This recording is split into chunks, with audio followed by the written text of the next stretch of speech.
우박사 TV. 자, 이제 그 경매 공부를 하시는데, 권리분석 공부를 하시는데, 이제 가장 기본적인 사항이 바로 나왔습니다. 요 세 가지만 알으면, 권리분석의 절반은 이제 먹고 들어간다, 절반은 이해했다, 그렇게 생각을 하시면 되는 대목입니다. 아주 중요하고, 이 부분은 끝까지 이해를 하시고 넘어가 주셔야 되세요. 경매 권리분석의 요체다. 그래서 이제 뭐냐면, 이제 말소주의하고 인수주의하고 이제 대항력이라는 게 있다. 이 이제 세 가지 권리만 정확하게 이해를 하시면, 다시 한번 말씀드리면 경매 공부에 반은 넘었다, 이렇게 얘기하면 과언이다. 그렇지 않습니다. 거의 뭐 절반을 넘어갔다고 보시면 되세요. 그래서 이제 경매에서는 뭐가 있냐면, 세부적인 건 나중에 또 말씀드리겠지만, 시간 싸움이다, 그렇게 좀 봐주세요. 이게 시간이 위에서부터 아래로 가면 여기가 이제 무슨 기준이 하나 있어요. 권리 분석을 한다고 말씀을 드리면, 이 분석의 기준이 되는 뭐가 있을 거 아닌가 봐요. 이 기준을 뭐라고 얘기를 하냐면, 경매에서는 말소 기준이라고 얘기를 한다세요.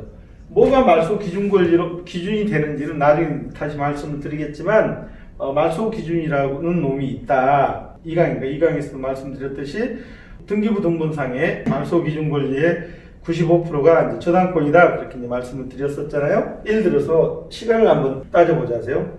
어떤 부동산에 어떤 경매 물건의 등기부에 저당권이, 편하게 하겠습니다. 저당권이 첫 번째로, 이걸 무슨 저당권이나 1순위 저당권이라고 하겠습니다. 1순위 저당권이 설정된 날짜가, 은행이 이 경매 물건에 돈을 빌려주고 등기부 등본에 저당권을 설정한, 저당권의 이름을 올린 날짜가 예를 들어서 2015년 5월이다. 그럼 여기 뭐냐면, 그 물건에서 말소 기준 권리가 되는 거예요. 그러니까 말소 기준 권리는 경매 물건마다 같다 다르다, 다 다르다예요. 어떤 물건 2013년 5월일 수도 있고, 또 다른 경매 물건 2012년 5월일 수도 있잖아요. 그거는 경매 물건마다 말소 권리가 다 다르다, 그 얘기죠. 그런데 이 경우에서는 2015년 5월에 1순위 저당권이 설정된 경매 물건에 주택이 A라는 임차인이 언제 이사를 왔냐면 2014년 5월에 이사를 왔다. 이사를 왔고 전입을 하고 이제 점유 들어가서 살고, 전입이라는 건 주민등록 전입을 말씀드리는 겁니다. 그 다음에 뭐다? 전세보증금을 줬다. 요 세 가지를 가지고 있으면 우리는 이 임차인을 뭐라고 얘기하냐면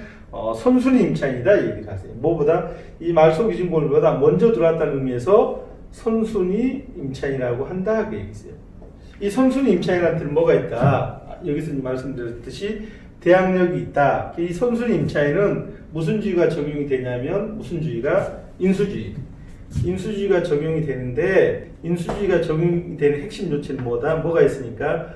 대항력이 있으니까 인수주의가 적용이 된다. 그러면 A라는 임차인이 만약 전세보증금이, 이 임차인은 전세보증금이 1억 원이었다. 이 임차인은 이 집이 경매 넘어갔어도, 이 집이 경매 넘어간 다음에도 법원에서 배당을 받든 아니면 낙찰자한테 추가로 받든 어떻게 받든지 간에 자신의 전세보증금 요 1억 원을 몽땅 받을 때까지 해당 부동산, 요 집에서 뭐 하지 않을 권리가 있다, 쫓겨나지 않을 권리가 있다. 그러면 이제 낙찰자 입장에서 한번 생각을 해보자. 요거는 임차인 입장이고, 임차인 입장은 하나도 다 받을 때까지 그 집에서 안 쫓겨날 권리가 가지고 있는데, 우리 같이 경매를 공부해서 이 집을 낙찰받는 우리 입장에서 보자, 경매 투자자 입장에서 보자면, 이 인수주의가 적용이 된다는 말은 무슨 말이냐면, 예를 들어서 이 경매 부동산을 만약 5억 원에 낙찰을 받았다. 그런데 물어줘야 될 돈이 이 임차인이 하나도 법원에서 배당을 못 받았다. 그러면 어떻게 하냐면 1억 원을 어떻게 추가로 물어줘야 됩니다. 이건 누구의 입장? 낙찰자 입장이다. 이럴 때 이제 우리가 1억 원을 뭐라고 얘기를 하냐면 인수주의가 적용이 됩니다, 그 얘기세요. 자, 그러면 그 기준을 뭘로 알 수 있습니까? 응찰하기 전에 이 임차인한테 추가로 경매 낙찰대금 더하기 추가로 1억 원을 줘야 되는 것을 어디서 알 수 있냐? 권리분석에서 알 수 있다, 그 얘기세요. 자, 그러면 이제 요 A라는 임차인은 이렇게 전입을 했는데, B라는 임차인을 한번 보자세요. B라는 임차인이 여기에, B라는 임차인은 어떻게 전입을 했냐면, 말소기준 권리는 2015년 5월인데 이 사람이 예를 들어서 2017년 5월에 전입을 했다고 가정을 한번 해보세요. 전입하고 들어가서 살고, 점유라는 건데 들어가서 삽니다, 그 얘기거든요. 그다음에 이제 보증금을 주었다. 임차 보증금을 주면 우리 뭐라고 얘기를 하냐면 이 사람을 주택임대차 보호법의 보호 대상이 되는 임차인입니다라고 얘기를 하는데 차이는 뭐냐면 이 A 임차인하고 B 임차인은 뭐다? 이 A 임차인은 말소 기준 권리가 설정되는 저당권 1순위 저당권보다 먼저 들어가서 살았고 요 B 임차인은 그것보다 나중에 이사를 왔다 그 얘기세요. 자 그럼 이제 이 두 사람한테 이제 어떤 차이가 있냐면 이 A 임차인하고 B 임차인하고는 입장이 전혀 다르다. 이 사람 B 임차인은 뭐가 없다? 대항력이 없다. 그럼 잘 들어보세요. 대항력이 없다는 말은 대항력이 있다는 말이 반대잖아요. 아까 뭐라고 얘기를 했냐면 선순위 임차인, 말소 기준 권리보다 먼저 진입한 선순위 임차인은 대항력이 있어서 인수주의가 적용이 되어서 어떻게든 자신의 전세 보증금을 몽땅 돌려받을 때까지 이 집에서 쫓겨나지 않을 권리가 있는데 이 후순위 임차인 B는 어떻게 되냐? 대항력이 없다. 왜? 말소 기준 권리가 되는 말소 기준 권리가 되는 저당권보다 나중에 전입을 하면 이 사람 우리가 무슨 임차인이라고 얘기를 하냐면 여기하고 다르게 무슨 임차인이라고 얘기를 하냐면 후순위 임차인이라고 얘기를 한다. 후순위 임차인 B는 뭐가 없다? 대항력이 없다. 대항력이 없다는 말은 무슨 말이냐면 보증금 1억 원이라고 말씀을 드렸잖아요. 그러면 법원에서 5천만 원밖에 배당을 못 받았다. 그럼 나머지 5천만 원은 어떻게? 받을 방법이 없다 하세요. 자, 5천만 원을 못 받았음에도 불구하고 요 B 임차인은 대항력이 없는 후순위 임차인이니까 이 집에서 5천만 원 보증금 못 받고 집을 비워줘야 된다. 명도당해야 된다. 그 얘기세요. 자, 거기에 관한 이제 미주알 보잘 얘기가 여기 들어있는데 아까도 처음에도 말씀드렸듯이 경매 권리 분석의 핵심은 이 인수지가 적용이 되는 선순위 임차인을 알아내는 거, 그 다음에 말소는 말 그대로 물어주지 않아도 됩니다. 그 말은 말소주의가 적용이 되는 후순위 임차인을 알아내는 게 권리 분석의 요체다. 그리고 요 둘의 차이는 뭐가 있다? 대항력이 있거나 없거나 이제 그 얘기다. 그 얘기세요.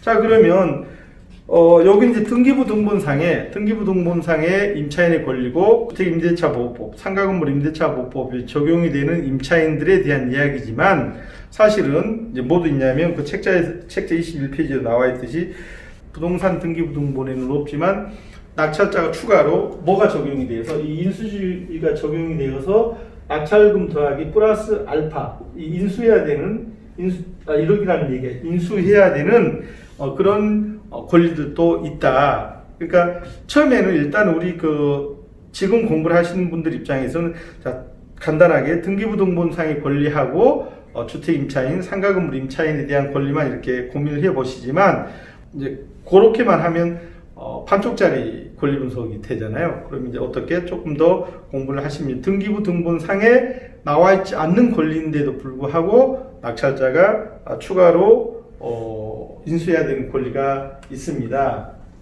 대표적인 예를 하나만 들으면, 그러니까 지금 여기는 자 선순위 임차인이고 후순위 임차인입니다라고 말씀을 드렸는데요. 요거는 이제 뭐다? A도 그렇고 B도 그렇고 법원에 뭐를 했을 때 배당 요구를 했을 때 적용이 되는 이야기지.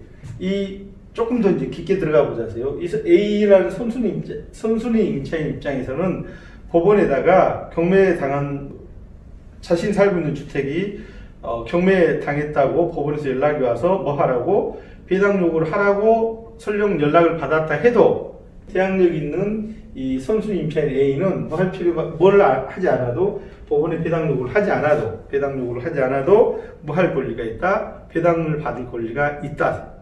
배당을 받을 방법이 있다. 권리가 있다. 뭐가 있으니까 대항력이 있다. 그러니까 대항력 있는 선순위 임차인은 법원에서 받은 나중에 낙찰자한테 그냥 가만히 있다가 배당 요구를 안 하고 낙찰자한테 자신의 전세 보증금을 통으로 다 받든 그거는 누구의 자유다? 이 임차인의 자유다. 그런 부분에 관한 것들도 이제 우리가 세밀하게 좀 더 공부를 하실 줄 알으셔야 이제 제대로 된 이제 권리 분석이 됩니다. 자, 그 과정을 제가 이제 하나 빠짐없이 말씀을 드리도록 하겠습니다.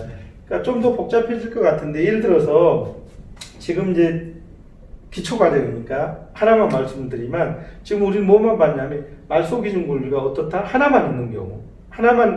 1순위 저당권이 하나만 있는 경우를 말씀드렸지만 아시겠지만 우리가 경매물건을 보다 보면 등기부 등본상의 저당권이 하나, 둘, 셋, 뭐 두 이상이 있는 것도 많이 있고요. 그 다음에 압류, 가압류, 그 다음에 또 뭐 임차권 등기가 돼 있는 거, 그 그 다음에 또 전세권 설정 등기가 되어 있는 것 등등 이제 굉장히 복잡합니다. 그 등기부가. 어쨌든 지금은 그냥 한 경매 물건에 뭐가 하나만 있다, 저당권이 하나만 설정돼 있을 때, 임차인이 하나만 있을 때, 그러니까 선순위 임차인이 한 명만 있고 후순위 임차인이 한 명만 있는 경우를 상대로 해서 아주 간단하게 설명을 드렸습니다. 그래서 이제 이 수업을 이제 마치면서 다시 이제 정리를 해보면, 경매는 말소 기준 권리를 기준으로 해서 자 선순위 임차인이 있고 후순위 임차인이 있고, 그러면 선순위 임차인하고 후순위 임차인의 그 기준은 뭘로 가른다? 말소 기준 권리. 통상 이제 저당권이라고 말씀을 드렸는데요. 그 등기부에 설정된 1순위 저당권을 기준으로 해서 그 날짜보다 먼저 전입한, 뭐 하루 먼저 전입하고 이제 그런 이제 복잡한 얘기는 지금은 안 하도록 하겠고, 적어도 뭐 이제 일주일 이상 먼저 전입한 임차인을 우리는 선순위 임차인이라고 하고, 그다음에 그 뒤에 전입한 사람은 후순위 임차인이라고 합니다. 제가 이제 뭐 말씀드렸냐면, 그 대항력은 전입, 점유, 보증금만 있으면 됩니다라고 말씀을 드렸는데, 이러면 이제 대항력이 발생을 하는데, 가로 이제 뭐 얘기하시는 분도 계시냐면, 확정일자도 대항력 그 발생에 그 요건이지 않습니까? 라고 물어보시는 분들도 계세요. 궁금해하시는 분도 계시는데, 그렇지 않습니다. 대항력은 아까 말씀드렸듯이 전입, 점유, 보증금만 있으면 되는 거고, 확정일자는 나중에 배당을 받을 때 손익 결정 능력밖에 없지, 확정일자가 없다고 해서 대항력이 없다고 얘기하시는 것은 이제 잘못 이해하고 계시다 이렇게 얘기했어요. 일단 지금은 22페이지까지 이제 대항력의 이제 기준이 되는 이제 대항력의 기준이 되는 이제 말소 기준 권리를 중심으로 해서 선순위 임차인, 후순위 임차인. 자, 선순위 임차인한테는 뭐가 있고 대항력이 있고, 후순위 임차인은 대항력이 없습니다는 얘기를 설명을 간단하게 드렸습니다. 감사합니다.